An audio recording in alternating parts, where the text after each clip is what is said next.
नमस्कार, आप देख रहे हैं एशियन लाइन। मैं हूं आपके साथ सुष्मिता।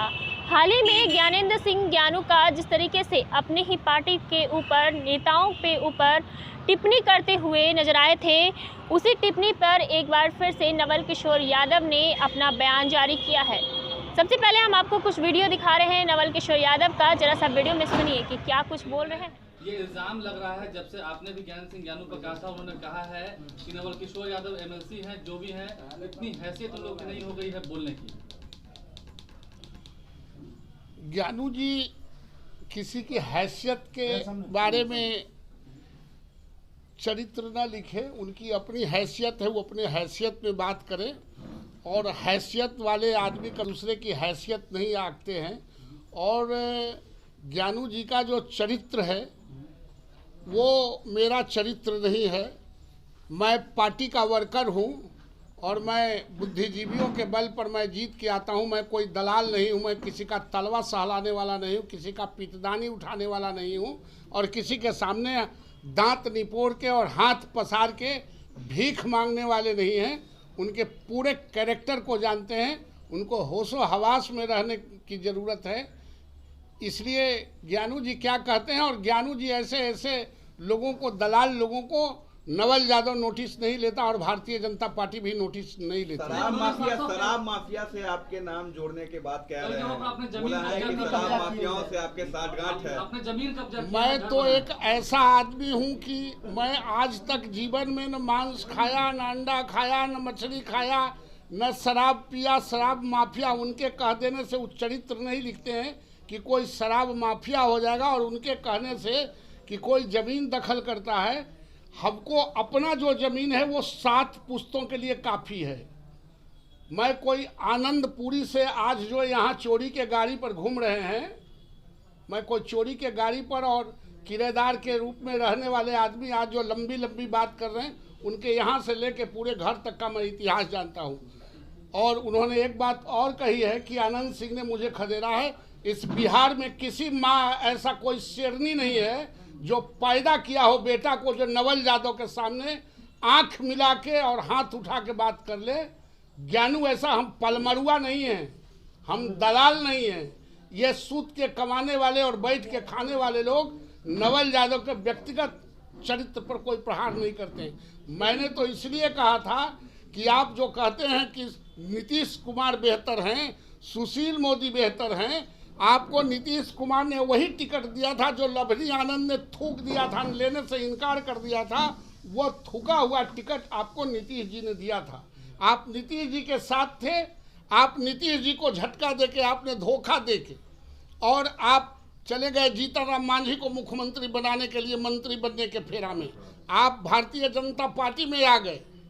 नवल यादव को कोई यह नहीं कह सकता है, लेकिन फिर भी एमएलसी को बोल रहा है, एमएलसी एमएलए को बोल रहा है। क्या पार्टी में कोई कंट्रोल नहीं है? पार्टी में पूरा कंट्रोल है। पार्टी के मैं ऑथराइज पर्सन हूँ। पार्टी में हमारे प्रदेश नेतृत्व के खिलाफ और देश के नेतृत्व के खिलाफ ये संगठन की पार्टी है। जो बोलेगा उसका हमारी पार्टी प्रतिवाद करती है और मैं पार्टी की तरफ से प्रतिवाद करता हूँ कि ऐसे लोगों को जो मंत्री बनने के लिए बेचैन हैं, जिनका अपना चरित्र नहीं है, जो दलाली करते हैं और मंत्रियों को, भाजपा के मंत्रियों को वो चोर कहते हैं, रिश्वतखोर कहते हैं, निश्चित रूप से पार्टी इसको संज्ञान लेगी। वो साफ कह रहे हैं कि बीजेपी के पास करना चाहिए। संजय जायसवाल के चेहरे पर भी सवाल खड़ा किया है कि बिहार प्रदेश नेतृत्व ठीक हाथों में नहीं है। संजय जायसवाल से बेहतर कोई हो नहीं सकता है। संजय जायसवाल जी सक्षम आदमी हैं और पार्टी को बेहतर तरीके से चलाया है। जनता के प्रति, पार्टी के प्रति, संगठन के प्रति और नेतृत्व के प्रति इतना सक्षम है कि असल में दिक्कत ज्ञानू जी को यह है कि ये पार्टी संगठन का है। वह व्यक्तिगत आदमी का चमचागिरी करने वाले, तलवा सहलाने वाले लोग रहे हैं। भारतीय जनता पार्टी संगठन की पार्टी है, एक आदमी की पार्टी है नहीं। और संजय जायसवाल तलवा सहलाने किसी को देते नहीं हैं, पीतदानी उठाने का अवसर नहीं मिलता है। इसलिए छनछनाहट है कि यहाँ तो किसी का हम तलवा सहला नहीं सकते हैं, किसी का दलाली कर नहीं सकते। इसलिए भारतीय जनता पार्टी और संजय जायसवाल के खिलाफ बोलते हैं। कहा है कि जिस तरफ सत्ता रहती है आप उस तरफ रहते हैं। अगर कल होंगे तेजस्वी यादव भी मुख्यमंत्री बनेंगे तो आप आरजेडी में चले जाएंगे। उनको कम ज्ञान है, अज्ञानी है, क्योंकि वो दलाली ही उनका प्रॉपर पेशा रहा है। मैं कभी किसी पार्टी को छोड़ता नहीं हूँ। लालू यादव जी ने मुझे नरेंद्र मोदी जी के यह कहने पर कि नरेंद्र मोदी जी बहुत लोकप्रिय हैं, मैं आरजेडी में था 3 टर्म, लोकप्रिय हैं और हैदराबाद के मीटिंग में इसीलिए इतनी नौजवानों की भीड़ हुई है। लालू यादव ने शोकॉज किया, मैंने जवाब दिया और पार्टी से निकाला, तब मैं भारतीय जनता पार्टी में आया। मैं किसी के पीठ में छुरा भोग के मैं नहीं जाता हूँ, मैं साफ साफ बोलता हूँ। उस दिन भी नरेंद्र मोदी जी के बारे में साफ साफ बोला था और इस देश का पहला विधायक हम थे जिसको पार्टी से निलंबित किया गया था और मैंने नरेंद्र मोदी जी के नेतृत्व में हमने स्वीकार किया था। भारतीय के पास वोट नहीं है, भारतीय जनता पार्टी के पास वोट है ना, ज्ञानू के वोट से। ज्ञानू को हैसियत है तो हम बाढ़ में खड़ा होते हैं, ऐसे दलालों को बाढ़ में भी हैसियत नहीं है जो हमारे सामने खड़ा हो सके। हम किसी के वोट पर जीत के नहीं आते हैं, हमारा पार्टी है और हमारा वोट है। उनके खिलाफ खड़ा होंगे किनके? ज्ञानू जी के सामने। अच्छा, हमारा दिन खराब हो गया कि हम दलालों के खिलाफ खड़ा होंगे? अच्छा, भाजपा हम ऐसे पल मरुआ के खिलाफ खड़ा होंगे? हमको खड़ा होना हो तो हम बिना खड़े हो ले आ रहे हैं क्या? हम खड़ा होके आते हैं और 3 जिला का नेतृत्व करते हैं, इसलिए हमको कोई चुनौती नहीं दे सकता है। भाजपा आलाकमान से आपने शिकायत की क्योंकि बीजेपी में केंद्रीय स्तर से सब कुछ तय होता है। पहली बार देखा जा रहा है कि 2 भाजपा के नेता ऐसे लड़ रहे हैं आमने-सामने आके। इसमें लड़ने का कोई सवाल नहीं। जो भाजपा के नेतृत्व पर सवाल उठाएगा, जो छींटाकशी करेगा, उस पर कार्रवाई होगी और उसका प्रतिवाद होगा। पहले मंत्रियों पर भ्रष्टाचार के आरोप ज्ञानू ने लगाए थे, उसके बाद अब शीर्ष नेतृत्व के साथ आपके ऊपर, क्या उन्हें पार्टी से निलंबित कर देना चाहिए क्योंकि भाजपा की खराब हो रही है?